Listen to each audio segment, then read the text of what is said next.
What's going on YouTube? This is gonna be a quick video going over how I got my bottom lip right here on the Yukon for you guys that wanted to know. And as you can tell right here, I do have the original down here, which will fit on there as well, but I did end up not putting it because the truck is pretty low, and you can see that, you know, sometimes it scrapes, you know, it's already scraped up from the bottom, and that's why I opted to get this bottom lip right here. But I'll have all the items down below in the description if you wanted to check them out.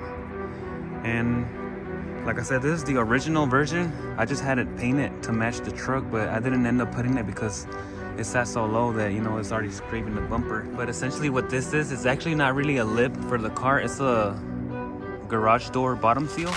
So I actually just like modified it.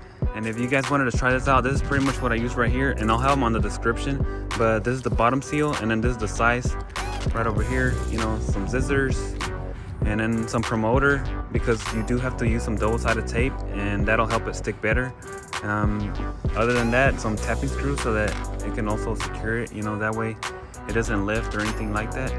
But I'll go ahead and lift up the truck and show you how I did it from the bottom.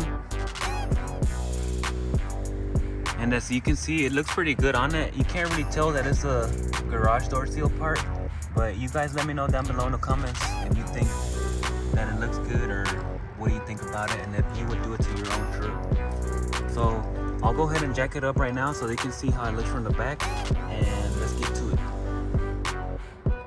And also, if you guys wanted to know, the truck does have a 5-inch drop in the front and 7-inch in the back. So it does sit pretty low, and the wheels right here are 26 by 10s. So that's what it looks like when I put the jack on it right there. And you can see clearly right here that the original lip would just be too big. And since this material is like, you know, like flexible, it doesn't get damaged. So that's what it looks like. But let me go ahead and jack it up right now, like I said, so I can show you in the back how it looks like. Alright, so I got it up right here, and here's the better view. So you can see I just went ahead and did some tapping screws all around, like here, spread out a few inches. And then right here I'm using the factory bolt and more tapping screws, like right here on this side, and then closer to the lip.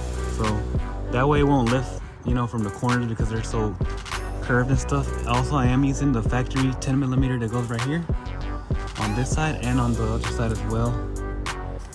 And then you can see where I have the, you know, tapping screws just spread out evenly, and that helps it stay in. But the double-sided tape is pretty much holding up everything. So essentially that's pretty much what it looks like. It's not too hard, and you know, it works out pretty good for me because the truck is so low, and that actually helps out, you know, that it's flexible. But let me know what you guys think down below, if you like this or not, and if you would do it on your truck. And if you like this content, don't forget to like, comment, and subscribe, and I'll see you guys in the next one. We're gone. Ballet, now starting in. Ballet operating.